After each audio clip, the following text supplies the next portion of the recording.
কোন একটা আইনানুগ বৈধ এবং সাংবিধানিক প্রক্রিয়া ছাড়া বাংলাদেশের সংবিধানকে পরিবর্তন করার কোনো অধিকার আমাদের কারো নেই। রাষ্ট্র কোনো ছেলে খেলা নয়। 18 কোটি মানুষের ভাগ্য নিয়ে আমরা ছিনিমিনি খেলতে পারি না। কোন রাজনৈতিক দলের অভিসন্ধির কাছে আমরা কোনোদিন মাথা নত করতে পারি না। এই সনদ বাস্তবায়নের ভিত্তিতেই নাকি আগামী নির্বাচন অনুষ্ঠিত হতে হবে। অবশ্যই যে সমস্ত প্রতিশ্রুতিসমূহ জাতীয় ঐক্যমত্য কমিশনের মাধ্যমে সবাই মিলে ঐক্যমত্য হয়েছে সেগুলো বাস্তবায়িত হয়েই যাচ্ছে। শুধুমাত্র সংবিধানের অংশটুকু, যে অংশটুকু বাস্তবায়নের জন্য পরবর্তী পার্লামেন্টের প্রয়োজন এবং সংবিধান সংশোধনের নির্ধারিত প্রক্রিয়া প্রয়োজন, সেই অংশগুলোতে প্রতিশ্রুতি বাস্তবায়নের জন্য পরবর্তী জাতীয় সংসদকে দায়িত্ব দিতে হবে। এটা হচ্ছে আমাদের বক্তব্য। কেউ কেউ বলছে এই দাবি এখনই বাস্তবায়ন করতে হবে কনস্টিটিউশনাল অর্ডারের মধ্য দিয়ে।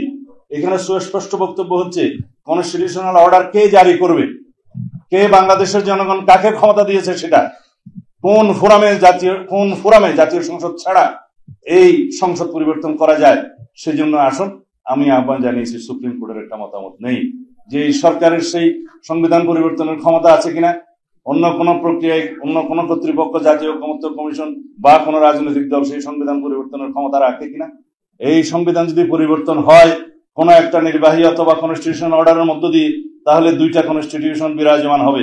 বিচার বিভাগ কোন কনস্টিটিউশন মানবে, কোন পদ্ধতিতে বিচার হবে।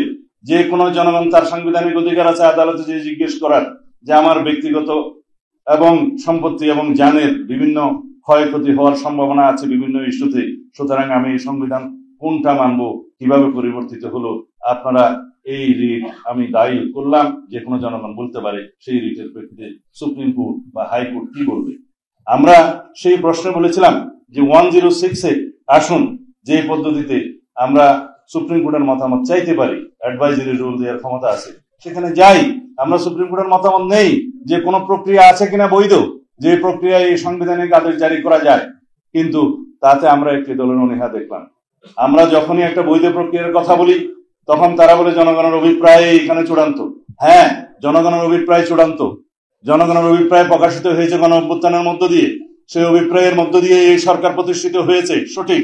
কিন্তু এই অভিপ্রায়কে বাস্তবায়নের জন্য তো আমাদেরকে সুপ্রিম কোর্টের দ্বারস্থ হতে হয়েছে, আর্টিকেল 106-এর দ্বারস্থ হতে হয়েছে। আমরা সুপ্রিম কোর্টের মতামতের ভিত্তিতে এই অন্তর্বর্তীকালীন সরকারের গঠন দেখেছি, উপদেষ্টাদের শপথ দেখেছি। আমরা সেটাকে বৈধ প্রক্রিয়া মনে করি। কেউ কেউ বলতে পারে তার মধ্য দিয়ে তো এই সংবিধানের কিছু কিছু ধারায় ব্রোকেটেড হয়েছে। হ্যাঁ, হয়েছে, কিছু কিছু ধারায় ব্রোকেটেড হতে পারে। সেই জন্যই তো 106-এর মতামত নেওয়া হয়েছে। যখন সুপ্রিম কোর্ট বলল রাষ্ট্রপতিকে যে 106 অনুসারে আপনারা অন্তর্বর্তীকালীন সরকারের প্রধান উপদেষ্টা এবং অন্যান্য উপদেষ্টাদের শপথ গ্রহণ করাতে পারেন, সেখানে বৈধতাটা দেয়া আছে। সুতরাং যারা বলছে ব্রোকেটেড হয়েছে, সেই ব্রোকেটেড পোর্শনটা এখানেই কভার করা আছে। হ্যাঁ, যদি এখনো প্রয়োজন হয়, জাতির প্রয়োজনে, যদি জরুরি প্রয়োজনে সংবিধানের কোনো বিষয়ে ভায়োলেট করার বা এখনই কার্যকর করার প্রয়োজন হতে পারে, সেই বিষয়েও আমরা সুপ্রিম কোর্টের মতামত নিতে পারি। যে কোনো একটা আইনানুগ বৈধ এবং সাংবিধানিক প্রক্রিয়া ছাড়া বাংলাদেশের সংবিধানকে পরিবর্তন করার কোনো অধিকার আমাদের কারো নেই। তাহলে পরে এমন একটি পরিস্থিতির নজির সৃষ্টি হবে, যেই নজিরটা আগামী 2 বছর পরে 5 বছর পরে বারবার কোনো না কোনো দাবির মুখে পড়বে যে এইভাবে এই প্রক্রিয়ায় আবার সংবিধান পরিবর্তন করেন। রাষ্ট্র কোনো ছেলে খেলা নয়। 18 কোটি মানুষের ভাগ্য নিয়ে আমরা ছিনিমিনি খেলতে পারি না। এই রাষ্ট্রকে একটি নিয়মতান্ত্রিক পদ্ধতিতে চলতে দিতে হবে।